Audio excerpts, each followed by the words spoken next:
था, वही यीशु का लहू तुम्हारे नसों में, तुम्हारी हड्डी में, तुम्हारे शरीर में काम करता है। और वही परमेश्वर की आत्मा तुम्हें बेटा, जिसका नाम पवित्र आत्मा, वही आत्मा यीशु को मुर्दों में से जीवित किया।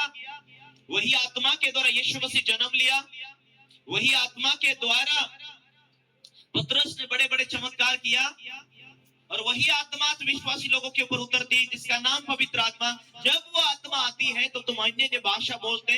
जब वो आत्मा के द्वारा तुम अन्य भाषा बोलते हो तो अंदरूनी रूप से तुम्हें ताकत मिलता, अंदरूनी रूप से हौसला मिलता, अंदरूनी रूप से हिम्मत मिलता, अंदरूनी रूप से तुम एक बुद्धिमान होते चले जाते, अंदरूनी रूप से तुम पवित्र आत्मा की सामर्थ तुम्हारे अंदर बढ़ती चले जाती है। वह पवित्र आत्मा तुम्हारे अंदर वास करता, और वही पवित्र आत्मा तुम्हारे सारे परिवार को, सारी फैमिली को सुरक्षा देता है। जब शैतान वचन को चुरा लेता है, तुम्हारी नींव अच्छी थी लेकिन तुम्हारी नींव जल्दी झड़ गई, जल्दी खत्म हो गई, तब वो नींव हिलने लगी। जब वचन को शैतान चुरा ले जाता है तब आगे के लिए उसने उद्धार को भी खींच लेता है शैतान।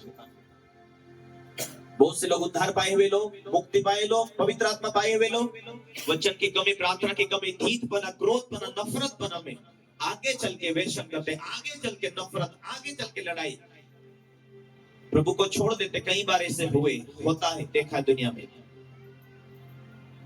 Hallelujah, hallelujah, hallelujah.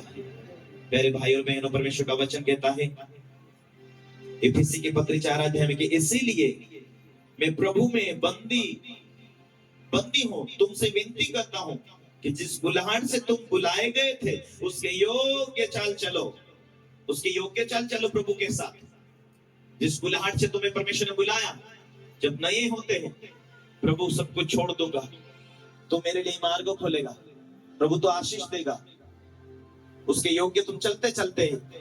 इसीलिए प्रभु में बंदी हूं, मैं तुमसे विनती करता हूं कि जिस बुलाहट से तुम बुलाए गए थे उसके योग्य चाल चलो, अर्थात सारी दीनता से, नम्रता सहित, धीरज धरकर, प्रेम से एक दूसरे की सह लो, प्रेम से एक दूसरे की सह लो। विश्वासी लोग एक दूसरे के कहां सहेंगे? कभी कभी प्रचार हमें एक शब्द आएगा कि हमारी गलती की वजह से हमें ये शब्द मिल रहा, वहां ही कठोर मन हो जाता है। सुन के यदि एक कठोर बन जाता है, बाइबल ये कहती, वचन में यदि ऐसा लिखा है, अपना मन फिरा, यदि तुम उसकी आवाज को सुनो और अपना मन कठोर ना करे, तेरा मन कठोर ना हो, तो पवित्र आत्मा तेरे लिए रास्ता खोलने वाला, तुझे छुड़ाने वाला, चंगा करने वाला। कि यार ऐसा लिखा है, मैं जीना चाहता हूं परमेश्वर तेरे वचन के द्वारा, मैं मन फिराना चाहता हूं। नए होते हैं, नई दुल्हन के समान आनंद के साथ प्रभु के साथ चलते हैं, वो प्रभु से प्यार करते हैं।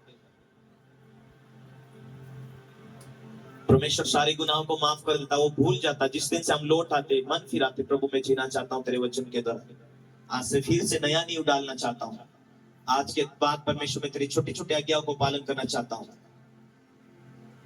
पुरानी चाल चलन से बाहर आ जाओ, पुराने विचारों से बाहर आ जाओ, पुराने स्वभाव से बाहर आ जाओ।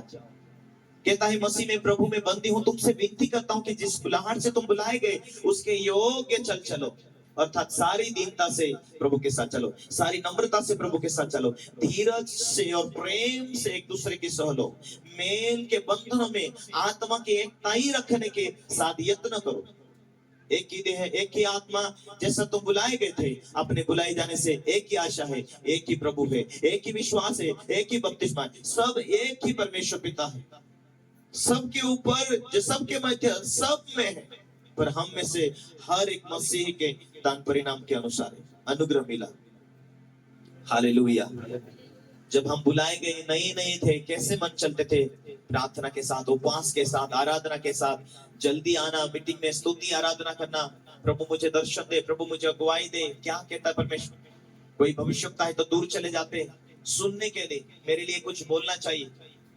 आज ऐसी तड़प है, आज पवित्र आत्मा रातों रात तुमसे बात करेगा। तैयारी करेंगे, 3-4 दिन उपवास रहेंगे, परमेश्वर तू बात कर स्वप्न दर्शन के द्वारा। जब तुम्हारी तैयारी होती है, परमेश्वर थोड़े टाइम के बाद में परमेश्वर बात करने शुरुआत करता है। लेकिन मानना चाहिए कि प्रभु मुझसे गाली निकल जाती, क्षमा करो, क्रोध आता, प्रभु मुझे क्षमा करो, मैं परमेश्वर चर्च में जाया करूंगा। हर एक छोटी छोटी बातों को आपके डिलीट करते मन से, जीवन से, और आप परमेश्वर के वचनों में चलते जाते हैं। हालेलुया। एक बात ही ध्यान रखना है, जो जो परिवार आज्ञा पालन करने से कठोर होता जाता है, जो जो फैमिली परमेश्वर के वचन पर जीने से कठोर हो जाता है, आज्ञाकारी में नहीं रहते हैं, 5 साल 10 साल कुछ टाइम के बाद में उनके जो में कुछ न कुछ उनकी लाइफ में, क्योंकि पवित्र आत्मा छोड़ दिया है, पवित्र आत्मा उससे अलग हो गया है, क्योंकि पवित्र आत्मा की प्रेरणा के द्वारा जो वचन लिखा गया है, और जब पवित्र आत्मा उससे अलग हो गया है, इसीलिए वो समस्या आई, क्योंकि जहां पवित्र आत्मा वहां आजादी है। जब पवित्र आत्मा उससे छोड़ दिया, उसे निकल गया, उसे छोड़कर चले गया, घटनाएं घटती है। कारण क्या है? मन कठोर होने के कारण पवित्र आत्मा छोड़ दिया, वचन को ना पालन